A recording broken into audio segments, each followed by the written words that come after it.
दिल्ली में भाजपा की सरकार बनने के बाद सनातन धर्म और भारतीय संस्कृति की विभिन्न परंपराओं पर भी विशेष जोर दिया जा रहा है। शायद इसी का परिणाम रहा कि अब दिल्ली में संस्कृत भाषा पर भी विशेष जोर दिया जाता है। दरअसल मौका था जब एसपीएम कॉलेज पंजाबी बाग में श्री हनुमान संस्कृत महाविद्यालय रघुवीर नगर का वार्षिकोत्सव कार्यक्रम का आयोजन किया गया। इस कार्यक्रम में अनेकता में एकता वाली भारतीय संस्कृति की झलक भी साफ तौर पर देखने को मिली। हरियाणवी लोक नृत्य, बिहार की संस्कृति, पंजाबी लोक नृत्य, संस्कृत नाटक, एकल गीत एवं काव्यावली आदि कार्यक्रमों ने लोगों को मंत्रमुग्ध कर दिया। प्रतिवर्ष की भांति इस वर्ष भी विद्यालय द्वारा पावन पर्व प्रबोधिनी नामक पत्रिका का लोकार्पण किया। इस अवसर पर कार्यक्रम के अध्यक्ष के रूप में सुभाष अग्रवाल और मुख्य वक्ता के रूप में अनिल कुमार गुप्ता उपस्थित हुए। साथ ही नवनिर्वाचित विधायक करनेल सिंह और अजय महावर भी इस कार्यक्रम में उपस्थित हुए। इस मौके पर सभी अतिथियों और वक्ताओं ने संस्कृत और भारतीय संस्कृति को बढ़ावा देने पर जोर दिया। कि संस्कृत जो विषय है ना, ये मात्र संस्कृति तक सीमित नहीं है, ये कैरियर है। जैसे विज्ञान कैरियर होता है, मैथमेटिक्स होता है, इंग्लिश होता है, वैसे संस्कृत भी कैरियर है। तो कहीं इसको ठीक करने की ज़रूरत है। और दूसरी जो बात बहुत आवश्यक है कि एक ये भ्रम फैलाया गया है कि संस्कृत का संबंध पंडितों से है। ये कर्मकांड नहीं है, ये जननी है सबकी। तो जिसके पास जननी है उसको क्या घबराना, उसको क्या सोचना। तो आने वाला जो समय है वो संस्कृत का है।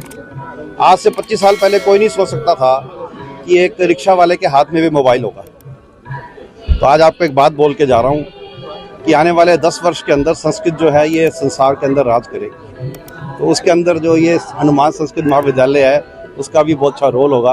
बहुत शुभकामनाएं। अपनी कभी भी मातृ किसी भी बात को नहीं भूलना चाहिए। गंगा माँ को भी नहीं भूलना। आज गंगा माँ ने देखो सारा संसार ला के खड़ा कर दिया है प्रयागराज के अंदर। तो जैसे गंगा माँ है, प्रकृति माँ है, ऐसे संस्कृत भी माँ है, भाषा भी माँ है। तो उस माँ को पल्लवित करना हर पुत्र का, हर पुत्री का एक संकल्प होना चाहिए और कर्तव्य है। संस्कृति जो भी जहाँ भी संस्कृत पढ़ाई जाती है, ये हमारी संस्कृति तो मदर लैंग्वेज है। और ये हमारी संस्कृति, भारतीय संस्कृति जिसे हम कहते हैं, इसको जिंदा रखे हुए है। आज भारतीय संस्कृति की बहुत ज़रूरत है। हमारी जो कल्चर है, पुरानी कल्चर, वो बहुत गौरवशाली है और उसको जिंदा रखना, क्योंकि आजकल जो वेस्टर्न कल्चर चल रही है उसमें बहुत सारी दिक्कतें हैं। आजकल जैसे हम लोग, हमारी भारतीय संस्कृति में ज्वाइंट फैमिली रहती है, हम मिलकर रहते हैं, हमारा समाज में मोटिवेशन रहता है, हमारी विवाह शादियाँ वगैरह सस्टेन करती है लॉन्ग टर्म के लिए। एक बार हम विश्वास करते हैं कि शादियाँ 7 जन्मों की होती है, जन्मांतर तक होती है। तो वो चीज़ें अब ख़त्म हो रही है और मोटिवेशन ख़त्म हो रहा है, लोगों में स्ट्रेस बढ़ता जा रहा है। वेस्टर्न कल्चर के अंदर शादियाँ टूट रही है, जॉइंट फैमिली नहीं रह रही है। तो इस तरह की एब्सेंस के अंदर ये हमारी जो संस्कृत विद्यालय है, इनकी बहुत आवश्यकता है। और हमारी जो भारतीय संस्कृति एक यूनिक है और अब सनातन धर्म पूरे देश इसको देख रहा है। अभी हमारे यहाँ महाकुंभ हुआ, 144 विशाल आयोजन था। उसको देख के लगा कि 66 करोड़ लोग ने वहाँ पे इकट्ठा हुए हैं सनातन धर्म के अंदर। तो ऐसे पर्व जो, उससे सनातन धर्म का पता लगता है कि कितना विशाल है और हम विश्व गुरु बनने की हमारी शक्ति है और उसके लिए ये संस्कृत बहुत जरूरी है। आज जो ये हनुमान संस्कृत महाविद्यालय ने ये कार्यक्रम रखा है, मैं इसकी प्रशंसा करता हूँ। हमारी संस्कृति की जड़ों को हरी रखना और हमारी जो संस्कृत भाषा है वह तो गंगोत्री है भाषाओं की। और मुझे लगता है कि धीरे धीरे लंबे समय तक, लंबे कालखंड में ये देश गुलाम रहा है और कहीं न कहीं दूसरी भाषाएं इस पर हावी हो गई।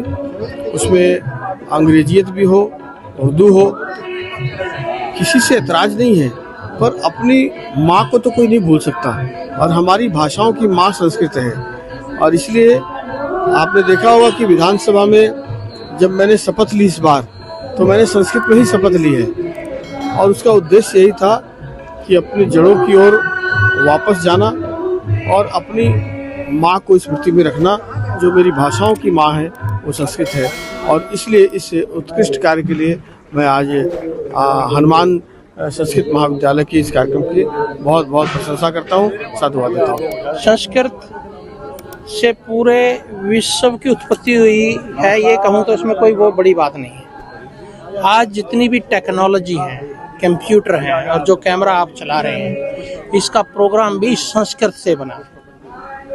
हम लोग उसको पहचान नहीं पाए, विदेशी लोगों ने हमारी संस्कृति के चुरा करके उस पर ही आधारित सब ये कार्यक्रम बने हैं, एक प्रोग्राम बने हैं।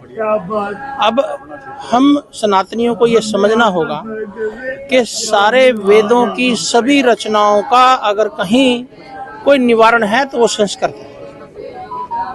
और इस तरह के काम होते होते जिस तरह से अब बदलाव का समय आ चुका है, सनातनियों में जो बदलाव होना चाहिए, बदलाव का समय आ चुका है। और कोई भी बदलाव बिना संस्कृति के, बिना संस्कृत भाषा के बिना अधूरा है। मेरे लिए बहुत सौभाग्य का अवसर है कि मैं इसके वार्षिकोत्सव में शामिल हुआ हूँ।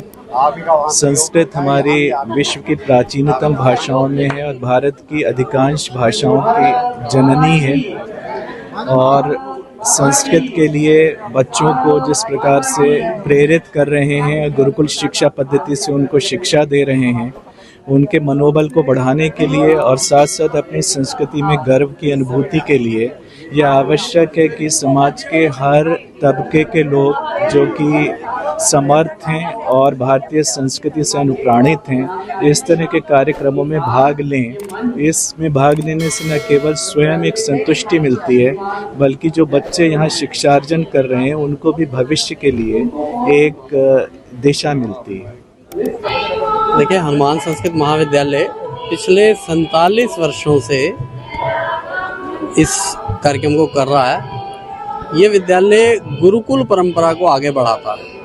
गुरुकुल परंपरा बोले तो विद्यार्थी वहीं रहते हैं। आपने नहीं देखा होगा, या तो कोई स्कूल होता है और या कोई कॉलेज होता है, ये दोनों का मिक्सचर है। यानी छठी क्लास से शुरू होके और बीए तक, यानी शास्त्री जिसको बोलते हैं संस्कृत में, बीए पर्यंत तक ये शिक्षा देता है, यानी स्कूल प्लस कॉलेज।